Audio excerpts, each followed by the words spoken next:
Good morning, Kahal Kadosh. Beruchim Abaim to everybody. Erev Shabbat Kodesh, Perashat Bamidbar, Shabbat Kala. This is the extra title that the Shabbat before Shavuot carries.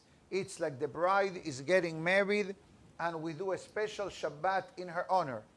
Corresponding today, Friday, the 4th day of Sivan, the 7th day of June. The live video feed for the Lighthouse Torah Project is being dedicated to Ilui Nishmat, Devorah Feige Bat Shemuel, and Refuah Shelema of Menachem Mendel ben Sarabatia, as well as Refuah Shelema of Ora Devorah Bat Rivka. The iTorah.com live audio recording and transmission sponsored for the Shidduchim of Nehama Dina Bat Hanabatia, Eliyahu Chaim Ben Esther, Sarah Simcha Bat Sofia, and Rachel Penina Bat Jenny. What can we say concerning Erev Shavuot? So, Be'ezat Hashem, with your permission, I'd like to finish with the Omer first, and then we'll move on to Shavuot. But today is the 48th day of the Omer. And tonight, we're going to do one more counting of the Omer. So therefore, what I'm going to do now, I will avoid saying the number of tonight's Omer to avoid any halachic questions, but I would like to cover, with your permission, both days of the Omer. Today's day, close the book of the Omer, and then we'll start reviewing basic halachot relevant for Shabbat and for Yom Tov. Today's Sefirah, it's called Yesod Sheve Malchut. Today we combine David HaMelech as the main host of the week, but today David HaMelech welcomes Yosef HaSaddik. That is the midah of the Yesod that we discussed last week. Yesod literally means the foundation of Irat Shamayim of the person, the concept of the Berit Milah of the person. This is the day when we reinforce the importance of Irat Shamayim and Tarat HaMishpacha, the concept of family purity. But today's foundation of Sefirah, Yesod Sheve Malchut, refers how we need to learn from Yosef HaSaddik that whatever happened to him in Egypt, that it wasn't simple and it wasn't stam that a young man was sold into slavery. We need to retroactively understand what does it mean living in Egypt as a single Jewish boy in the days of the Paro, before we came down into Egypt. I'll tell you the following, that if Yosef HaSaddik, staying in Egypt, would have ended up, God forbid, in a spiritual downfall, we would have understood it. Because it is very difficult and very challenging for a person alone being able to survive in such an adverse environment. As our books of Musar tells us, if you walk into a fish store, you smell like fish. If you walk into a perfume store, you smell like perfume. What does it mean? That the environment of Egypt was so negative and so detrimental that the fact that Yosef survived was a mega miracle. But not only that, you remember when Yosef was thrown into jail. You remember when Yosef is called out to translate the dreams of the Paro. You remember when the brothers of Yosef come and meet Yosef. What was the constant word that was found in the lips of Yosef HaSaddik? God put me here. God sent me here. God will convey to me the message of the dream, and I will be able to translate it to Paro. I'm nothing, Yosef says. If I'm able to translate, it's thanks to God. If you think that you sold me, he says to his brothers, after he revealed himself and said who he was, what does he say? Ki lemihya shelachani Elokim alechem. God put me in this position to be the food provider for the nation. So therefore, the first exercise of today, 48th day of the Omer, is understanding God's presence in our life. How do we do that? There is one way and one way only. Bringing God into our life. For example, we need to train ourselves to say Baruch Hashem. We need to train ourselves to say Imerse Hashem, God willing. Guess what? Every time we mention God willing, with God's help, etc., what are we creating? We are creating like a bridge, like a connector between us and HaKadosh Baruch Hu. And I'm not sure how fast we're going to sense what Yosef Tzaddik sensed. But one thing is for sure, that these kind of words, somehow, somewhere, they tickle and they wake up our emunah and bitachon in HaKadosh Baruch Hu. But an additional action point of today is that a person needs to make the effort to be grateful to Hashem and not believing kohi be'osem yadi asali et ha'il hazeh. Kohi be'osem yadi is actually a pasuk in the Torah that says that the worst enemy or the worst statement among the many negative statements that a person can say is, me, myself, and I achieved this goal. I'm so powerful. I'm so knowledgeable. I'm so smart. All these kind of statements, it's like the person, God forbid, they dig in their own hole. So what the next pasuk says, Ve'amarta bilbabecha, al tomar bilbabecha kohi be'osem yadi. Don't say in your heart, me, myself, and I achieved this goal. But actually the next pasuk says, Bezacharta et Hashem Elokecha. A Jew must remember that Hashem is the one that gives us the strength to achieve success and achieve goals in our life. Ben Adam la Havero. You know, there are many requirements that a person must have in order to become a king of Israel. Many requirements. One of them, it's written in the Perashah Shofetim, that is the source of the Torah describing the qualifications of a king. It says, Ubilti yarum levabo el ehav. One of the requirements that the king must have is that the king must be humble. It is lebilti, without raising his heart over his brethren. You cannot say, I'm the king, and therefore act in ways which are not proper. And this is something that the Midah of today teaches us in a way the concept of anava. And being a king, let's clarify, although today I spoke about the concept of a Jewish king, but every man is a king and every wife is a queen. Okay? So if a husband treats the wife like a queen, the queen, treats the husband as a king. That is a secret in the topic of Shalom Bayit. But that doesn't mean that because to a certain extent we may be the king at home, so to speak, that doesn't mean that we are allowed to mistreat people.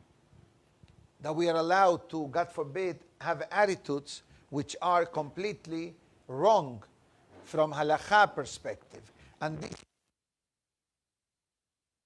Malchut, Yesod Sheve Malchut, it's a sephirah that teaches us how not to have pride. I'm not saying not to be proud. You can be a proud son, you can be a proud Jew. But pride is ga'ava, arrogance and haughtiness. Today's sephirah teaches us the concept of humble. As we said a while back, in Aleinu Leshabeach, at the end of the first paragraph, there is a pasuk from the Torah that says, Bi'adata hayom ba'shevota levavecha, ki Hashem hu ha'elokim, ba'shamayim mima'al, ba'la'ares mitachat en od. It says the pasuk, one day will come that we are going to feel and know and understand and accept that there is nothing in the world but a Kadosh Baruch Hu. If I look upwards, godliness. If I look down, godliness. Godliness surrounds the world, the sphere of the planet Earth, and the complete universe. This is the basic meaning of this pasuk. But I think that the Ben Ish Hai, I'm 90% sure on that. He says that Bashamayim mima'al be'al ha'ares mitahat is a message for life. How we should feel in our life. There are many ways that a person feels.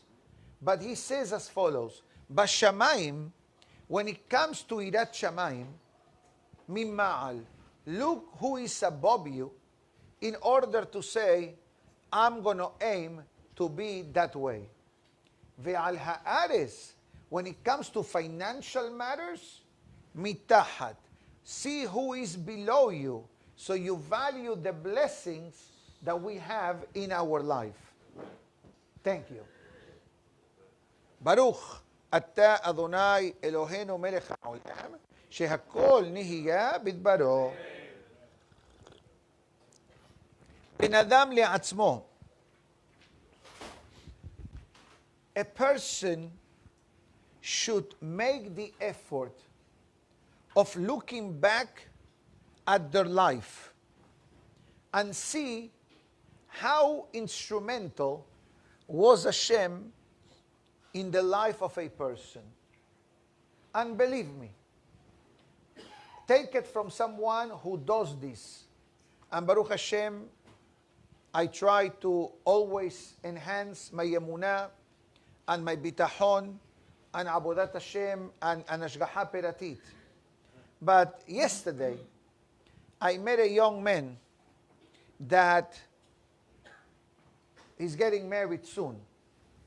And he came to ask for a few meetings to prepare him for marriage. And we discussed this in the past, that in our generation we are blessed that the Hatan and the Kala, before they get married, they need to get like a pep talk. They need a talk. They need to get like a couple of lessons of guiding them. What does it mean to be a husband? What does it mean to get married? The importance of family purity.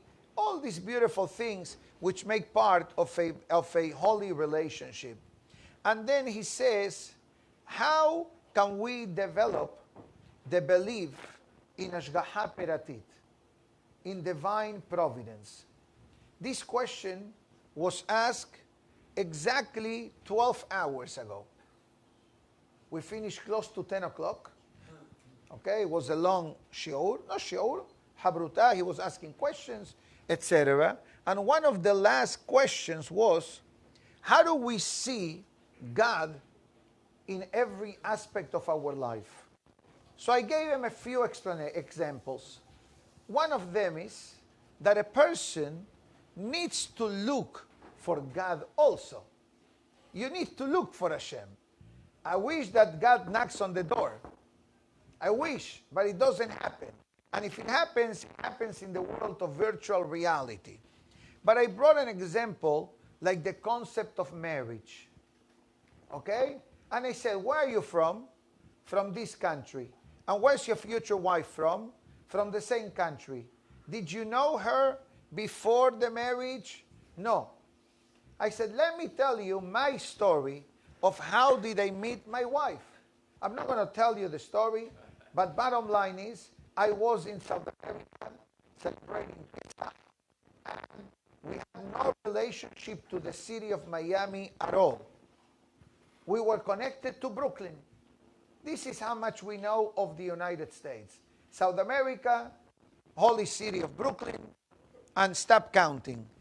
Maybe Manhattan for shopping in the good old days. It was very affordable to come, etc. But this is how much we knew of Brooklyn. So Miami, I thought as a child, that Miami technically was a deserted island.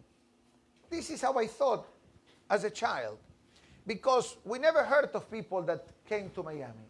We always heard people went to New York, people went to Israel from South America. One day, my aunt calls me. And she says, Yosef, I have a wonderful, she speaks to my father, alav shalom. She says to my father, I have a wonderful girl for Yosef, me.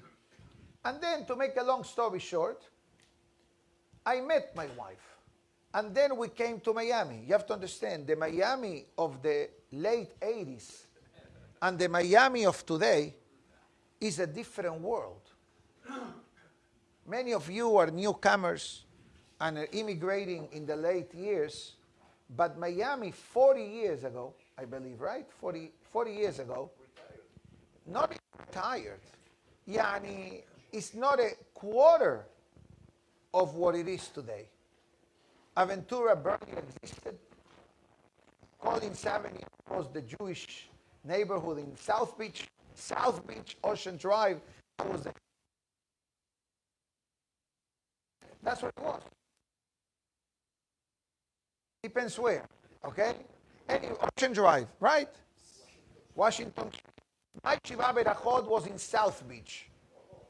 When you say such a statement, what do you think? Nightclub.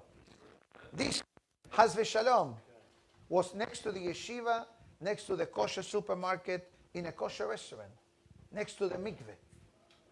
That's how it was 40 years there. And when we heard the word, a girl from Miami, we said to each other, Miami?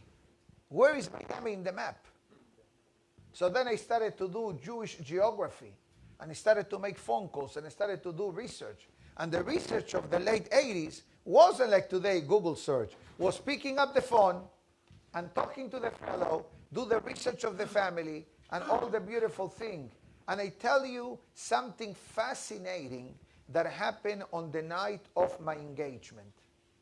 That at the end of the Devar Torah that I gave on my engagement, with going back 1980s, English I spoke perfect. Yeah, because I learned in America, and I learned as a child in South America. So I spoke not as good as now, probably, but I spoke clear enough. So I gave my speech in English, and at the end of the speech, my wife's grandfather, alav shalom, that interesting enough, his yortzeit is the second day of Shavuot, okay? He stands up after the speech and asks permission to speak. Ask permission to speak. Okay, the grandfather, 90-some years old, wants to say a few words. What do you think he's going to say? I'm so happy for my granddaughter, ta-ta-ta, ta-ta-ta. Usually the way grandparents said. He did say that. But you know what he said? That his teacher in the Sephardic Talmud Torah in Turkey, his name was Yosef Galimidi.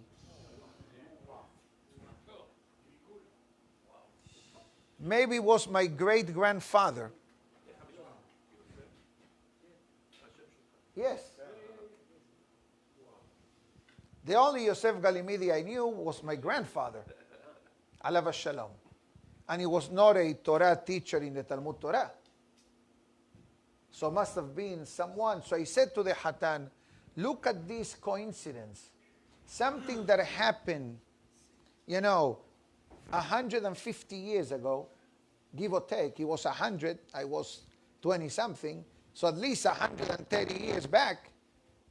Look how Hashem creates the scenarios, brings someone from South America, brings somebody, my in-laws were from Cuba, you know this, to leave Cuba, to come to the United States, to move to Miami, and my aunt sees her in my cousin's wedding. This is the concept of Hashgacha Peratit. We need to find the link in life. I'm sorry if I extended myself on this topic, but definitely is Devar Torah as well.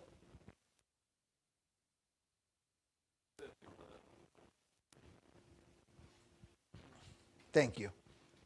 Thank you. Tonight, no number, Malchut Shebe Malchut. We don't say the number now because we're going to say it tonight. But the Sefirah of today is the ultimate revelation of Hashem in the world. That's called Malchut Shebe Malchut. The kingdom of the kingdom. Number one, we need to understand that anything that exists in the world can only exist if there is a dosage of godliness in the world. Without godliness, nothing can exist. Even this chair belongs as domem, inanimate objects. She doesn't have a life of its own, but really it does, because it's a chair. If it will not have a life, this chair will be broken.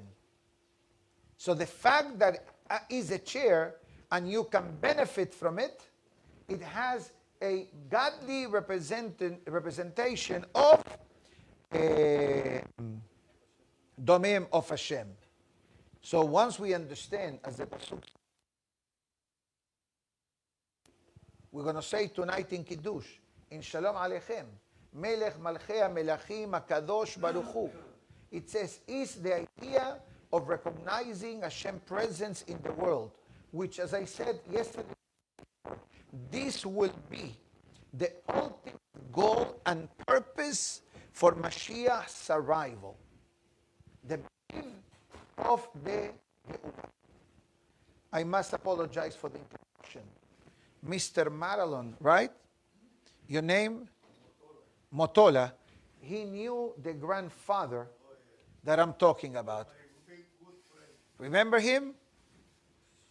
They go back together to Cuba and Turkey. So let's go back. Mehila, I did not acknowledge you before. Wonderful. Anyways, so the Vilna Gaon says a very fascinating concept, Ben Adam LaHavero. The Vilna Gaon wrote a letter to his children, which is utilized as a sign of Torah behavior.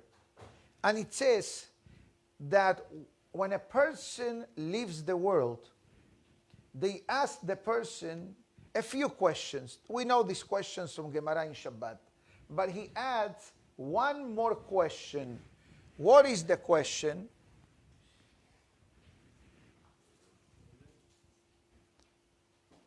Okay, Shabbat Shalom from Berlin. Greetings. We understand the way you feel, where you are.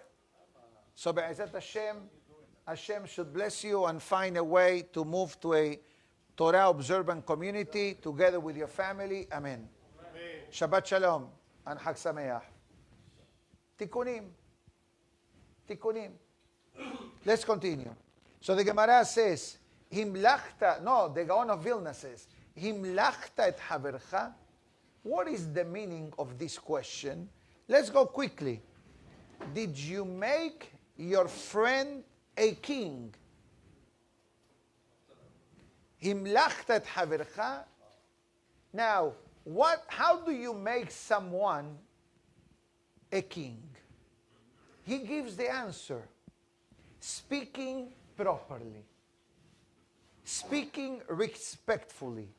It doesn't mean that you need to stand up for him, unless he's an older person. It doesn't mean that you need to bow down to him. But he says, the Gaon of Vilna, how did you speak to your friends? How do you speak to your friends? And we need to remind ourselves the pasuk from Shlomo HaMelech, that he says, Re'acha means your wife. Ve'afta le're'acha kamocha means your wife. You start with your wife, your children, and everyone else. And they don't need to be, okay, let me take care first of my wife, and then I start working. No, the mission is that it becomes part of our personality, that we speak with pleasant words to everyone. Everyone, Jew or Gentile. Everyone. And he goes further and it says, why? Remember, Sunday, when we spoke about the Sephirah of Malchut, what part of the body represents this Sephirah? The mouth, the power of speech. You can be your own king. You decide when to speak, when not to speak, how to speak, and how not to speak. That's only if we combine the sechel with the mouth. But unfortunately, sometimes the mouth and the brain don't talk to each other. Right? That's why I used to have a rabbi in the yeshiva who always used to say, think before you speak.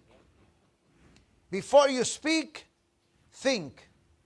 What I'm going to say now, it's a proper? Is it at the right time? Is it suitable? Or maybe I can have a better choice of words?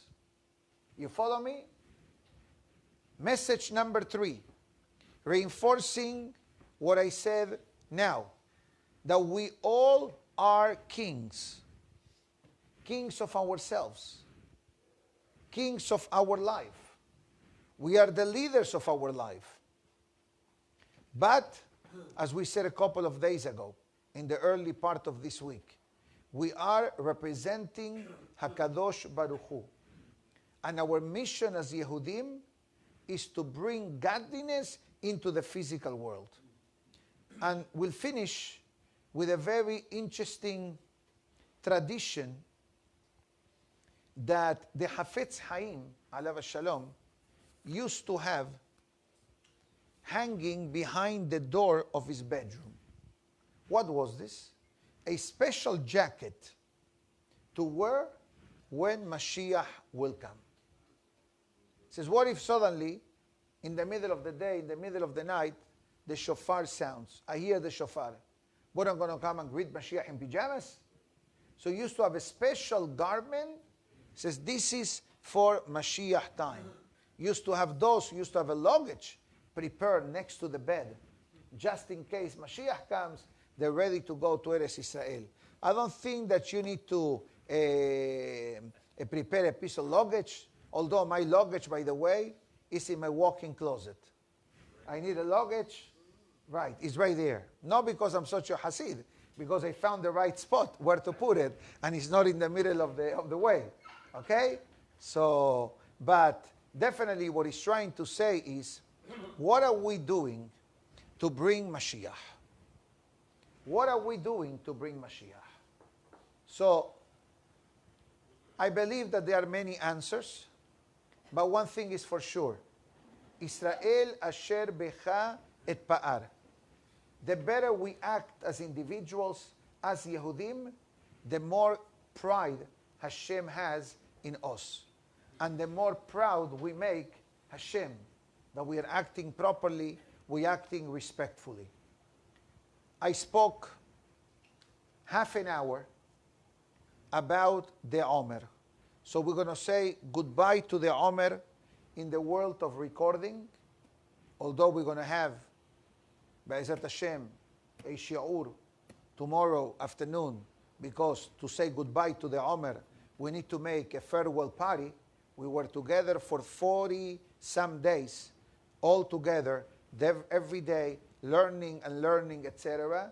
But for the live video and the audio recording, we'll close the book of Sefirat HaOmer now, and we switch the topic. I'll try to keep it short and sweet in honor of the holiday. Now, there's a lot of things to review in honor of the celebration of Shavuot. I will try to keep it concise and practical to the point. I'm not going to talk about all the spiritual benefits of Shavuot, because it's a given. The days of Shavuot are days that we renew our vows, our commitment to HaKadosh Baruch Hu. Yes, it's a Yom Tov. Yes, we're going to make the effort, Be'ezrat Hashem, to stay up to learn Torah. We're going to learn Torah through Shavuot. I'm sure we're going to eat delicious food during Shavuot. But the whole idea of Shavuot, it's combining the physical and the spiritual, and committing ourselves to celebrate our wedding anniversary with a nicer gift that we did to Hashem a year ago. This is how we look at Shavuot. I look back. How was it for me a year ago? How is it for me now? And Be'ezat Hashem, I'll start from now, from this Shavuot, to start increasing. That's the reason why Shavuot is a day. And Baruch Hashem, we are fortunate that we have 3-day holiday outside of Israel. In Israel, it's a 2-day, Shabbat and Sunday. But us, we have a bonus day called the second day of Shavuot that we take advantage to serve Hashem and to learn and to sing and to celebrate. To be with your in-laws is important also, of course. They're coming, Be'ezat Hashem. So let's go quickly. Taking a haircut, shaving, going to the mikveh, preparing ourselves for Shavuot, especially going to the mikveh, it's something encouraged. If there is a concept of going to the mikveh every Friday in honor of Shabbat, it's important to go to the mikveh in honor of Yom Tov, especially Shavuot. But we know that many of us don't live next to a men's mikveh to go tomorrow afternoon, especially that is Shabbat. When you go today, dip yourself one more time and have in mind, I'm doing this in honor of Shavuot. Why? Because when Shavuot, giving of the Torah, came to give Am Israel, there was a complete sense of purity and holiness that a person has. Things that we mentioned before, make sure to leave a pre-existing flame today. Buy a 48 to 72 Yortzeit candle. So tomorrow night, when it comes to the end of Shabbat, we have the fire for the light of the second night of Yom Tov and the third night of Yom Tov, which will be Sunday night as well. I am not going to go through every single halachot that I have, 8 or 9 pages, but I'm going to go to the highlights, which I believe that the Kahal will benefit. Now, since we are going to have 6 Sa'udot, we need to make sure that we have enough bread at home to make lechem mishneh in every Sa'udah. Because Yom Tov, you also need to make hamosi on 2 breads. So my suggestion is that's exactly what we did at home. Go to the kosher bakery, buy a bag or 2 of small pitas. Your wife makes the delicious challah. Enjoy it, awafi, as we say. But have 2 small extra rolls of pitas, of 4 or 6, depends on the amount of guests. So for every Sa'udah, you will be able to have lechem mishneh to say the beracha on double bread. Especially that the korban of Shavuot was sheteh halot, sheteh halechem. So it's imperative that in the celebration of Shavuot, I repeat, you can have home-baked hametz, but make sure to have the 2 halot, or 2 big halot, or 2 small piras, to say the beracha hamotzi in every Sa'udah of Yom Tov.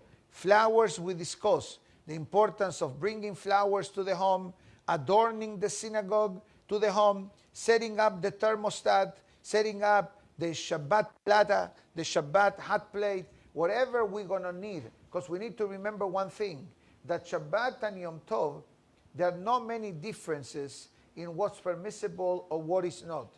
One of the basic things that Yom Tov supersedes Shabbat on is in the concept of creating fire, that you are allowed to take a fire from a pre-existing fire in Yom Tov. Therefore, you're allowed to cook in Yom Tov, but you're not allowed to cook on Shabbat.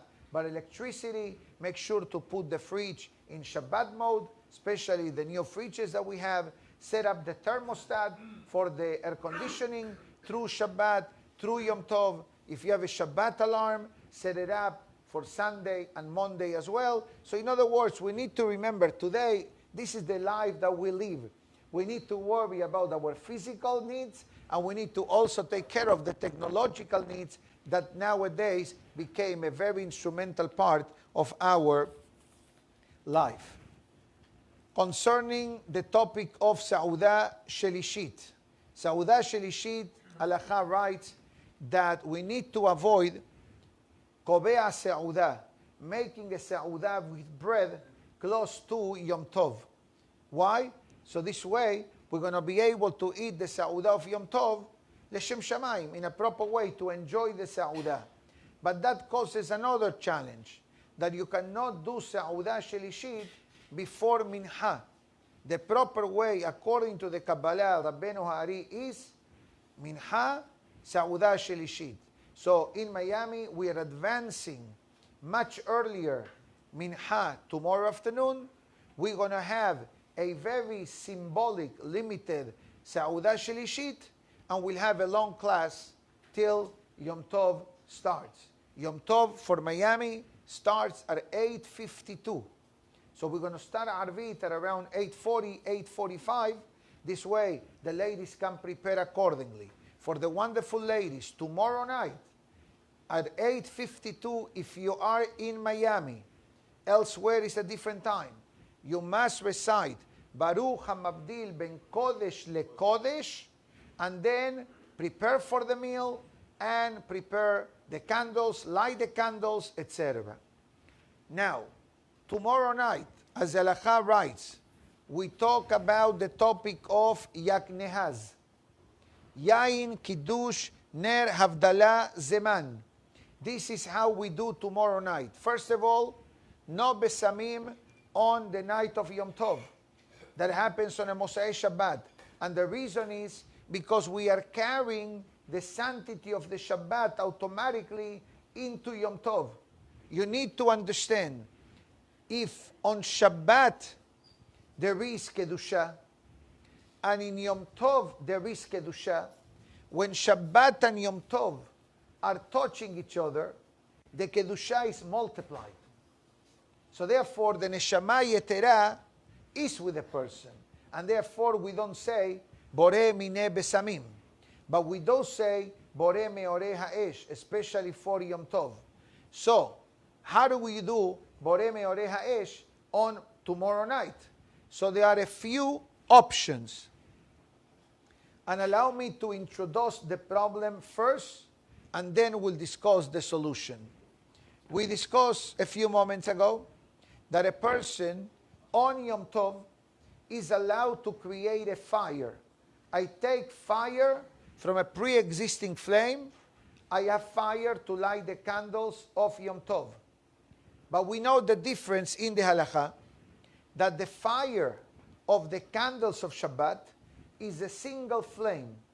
And Havdalah must have minimum 2 flames. So what happens?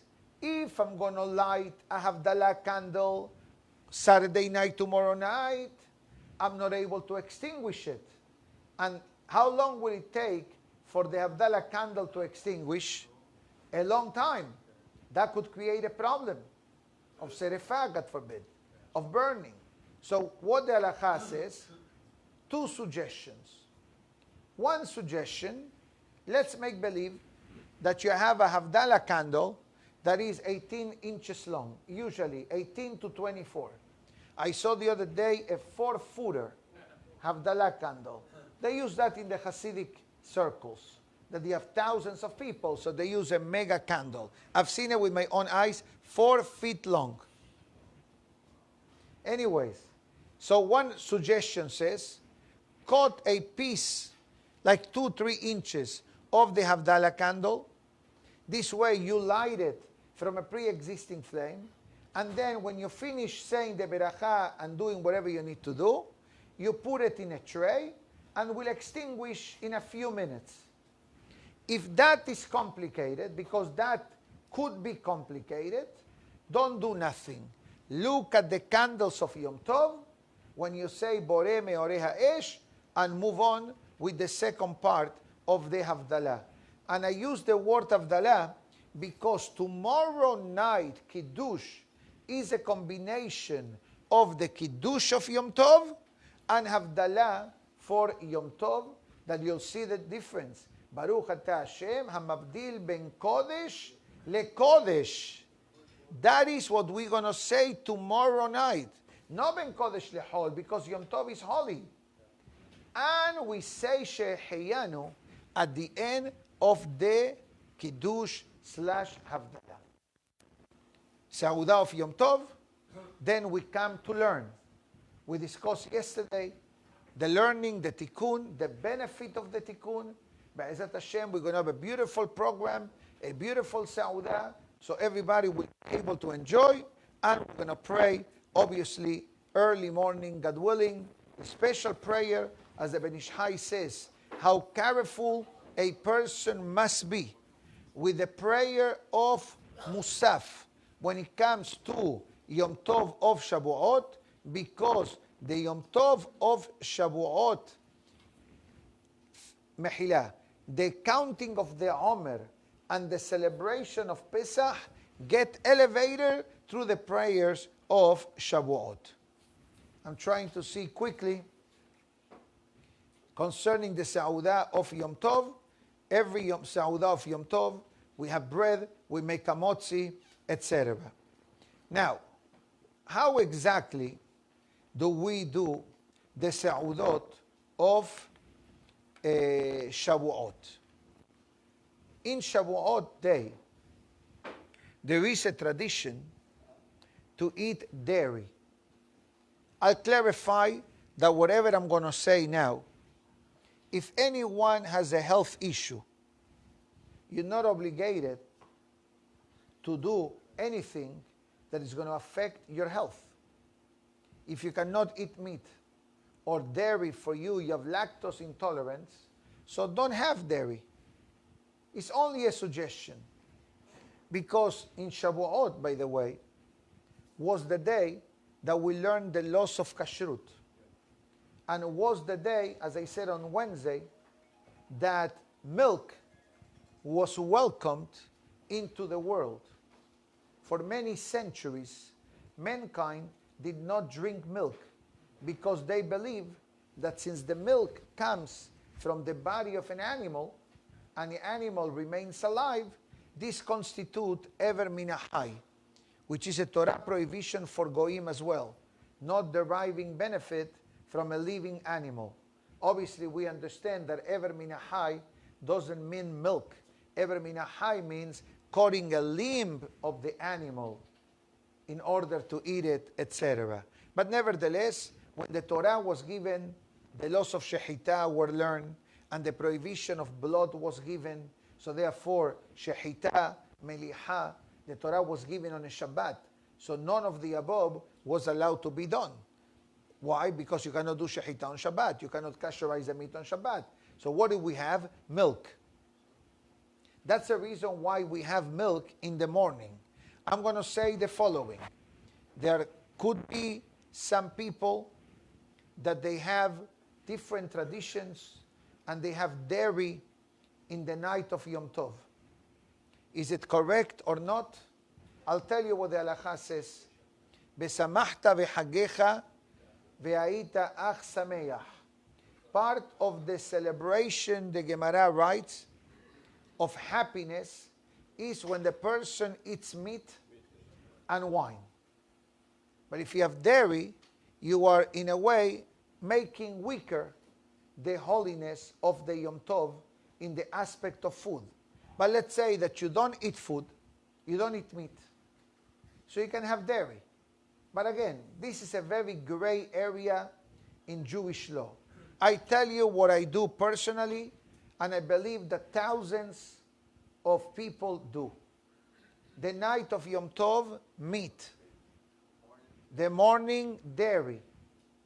Lunch, dairy. Because we don't eat a heavy meal after we stayed up all night. We have breakfast. Then in the afternoon, I tell you personally, I eat a small piece of meat. So I ate meat in honor of the holiday. The second night of the holiday, meat again. Again. That's what the halakha writes clearly, that a person mizvah le'echol basar belishtot yain mishum simchat ahag. You understand?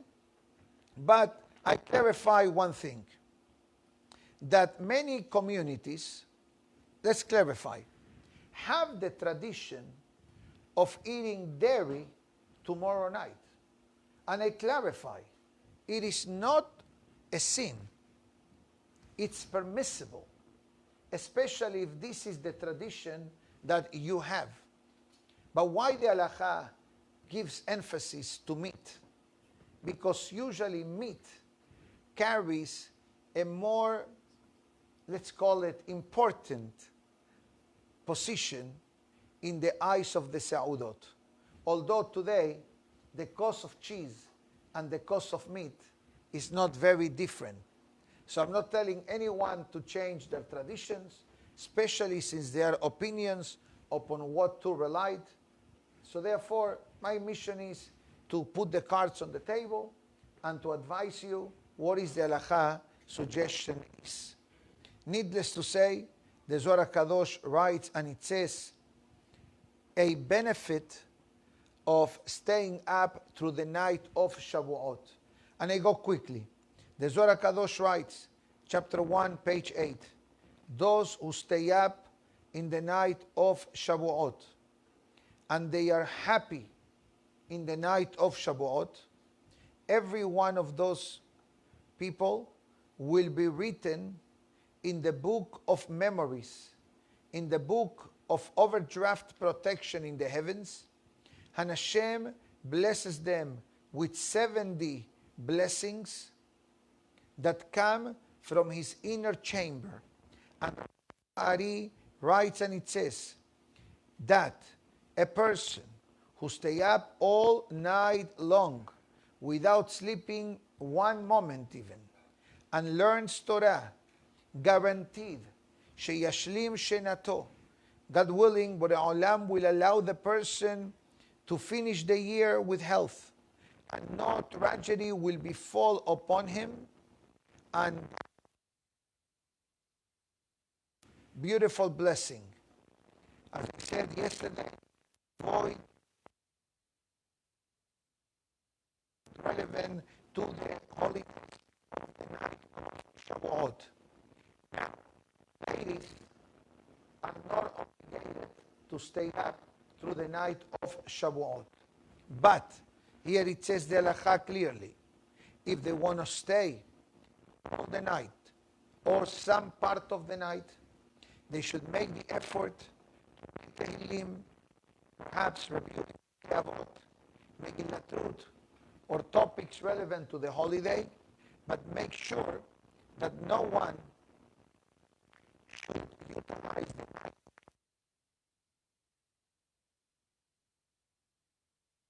the night of the night of Shavuot. What a person should learn in the night of Shavuot, the truth is that the tradition is to learn at least part of the night Tikkun Kerie Moed, because that contains the 24 books of the Tanakh. So we get a complete trip through the Torah, Nevi'im, Ketubim. And that's our tradition here. We begin the Tikkun at around 11:30. We'll finish around 2 o'clock. And then we start with the Shiurim. We talked about the Midrashim. We discussed the life of the Nevi'im. We tried to make it, Be'ezat Hashem, interesting and lively enough that we are able to keep awake, to stay awake. It's not pashut to stay awake. So Be'ezat Hashem, God will give every one of us the strength and will be able to pray, to learn, and to observe all the relevant matters of Yom Tov. Let me see if there is anything else. Motzei Yom Tov, we are going to be making Birkat HaLevana. Motzei Yom Tov, we have the topic of Havdalah, short version of Havdalah. No Borei Me'orei Ha'esh, no Borei Minei Samim, but only Borei Peri HaGefen. And Be'ezat Hashem, for the large kahal that God willing will be with us during Shavuot, Be'ezat Hashem, we're going to have a magnificent holiday. We're going to have classes in the morning, in the evening. So this way, we are really showing HaKadosh Baruch Hu that we are ready to celebrate another wedding anniversary. For those watching from wherever you may be in the world, may you have a Shabbat Shalom and a Chag Sameach, and try to apply as many things that you have been learning, especially in the past few days, relevant to Shavuot. And the same message goes to the virtual audience through itorah.com. that listen to the shiur, wherever you may be, be'ezat Hashem, have a wonderful Shabbat, have a lovely holiday, and wherever you are, go to the tikkun, observe the traditions, and remember the message of Shavuot. We swear our allegiance and commitment to HaKadosh Baruch Hu, to the Torah and the Mitzvot, because at the end of the day, I use the word swearing, basically making an oath, is because Shavuot, although Shavuot, it's based on the Shavuot of the Omer, but also those are the same letters of Shavuot. And that's what the Gemara writes in Masechet Nida. And this will finish, Be'ezat Hashem. The Gemara writes, before a person is born, Mashbi'in oto, tehi saddik, ve'al tehi rasha. The Gemara writes that when a person is born, the neshama is giving a mission statement. What is the mission statement? That I'm going to become the best that I can. I'm going to be a true representative of HaKadosh Baruch Hu. Guess what? The celebration of Shavuot is that celebration that we renew that moment. That's what we say, Na'aseh v'nishma. So, Be'ezat Hashem, Shabbat Shalom, Chag Sameach, Tizku Leshanim Rabot, and Beli Neder will resume the recordings this coming Tuesday. Is through Hag of Shavuot.